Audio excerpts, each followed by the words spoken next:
At the Wilton Food Pantry, Ross Conrad picks out staples to stretch his food budget.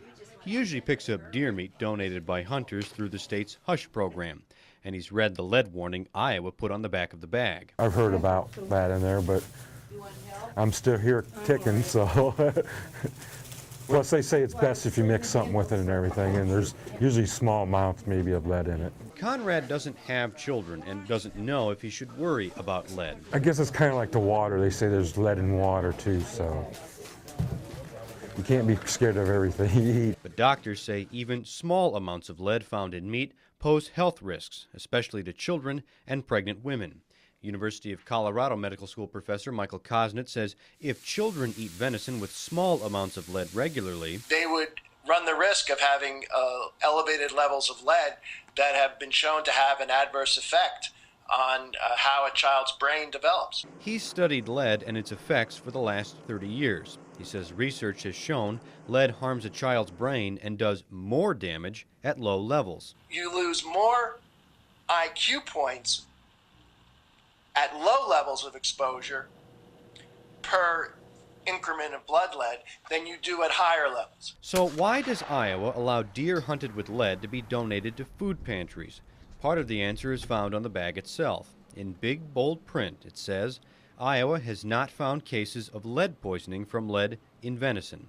Yet state emails obtained through a records request show the Department of Public Health wasn't looking for that connection. Environmental Health Director Ken Sharp wrote at the time, lead in venison is not an exposure we ask about in our lead poisoning case management. He was responding to questions about Iowa's limited testing of deer meat. The Department of Public Health was helping the Department of Natural Resources respond to a public relations crisis in 2008.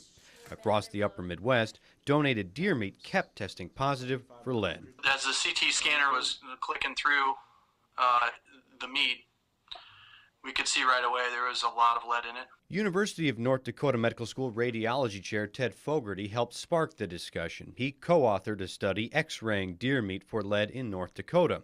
The authors found fragments and quickly realized they were small and difficult to find in the meat. There's no way you're going to crunch on that with your teeth and then feel it. North Dakota, Minnesota, and Wisconsin began testing hundreds of samples of meat. Iowa tested 10.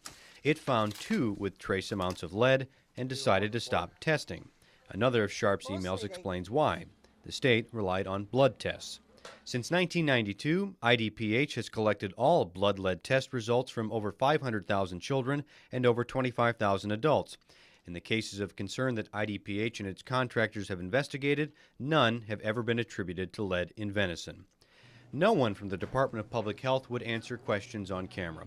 Department of Public Health spokeswoman Polly Carver-Kim sent an email saying the state now asks about lead in venison if field workers can't find a cause for a child with elevated blood lead levels. She wrote, however, the focus remains on deteriorating lead-based paint as the primary cause of lead poisoning. Carver-Kim also wrote the state believes the benefits outweigh the risks, saying, we also know sources of lean protein are an important part of a healthy diet that likely outweighs the minimal risks associated with lead in venison. The CDC says there is no known safe level of lead in children, but sets a level of 5 micrograms per deciliter of lead in blood to start taking action.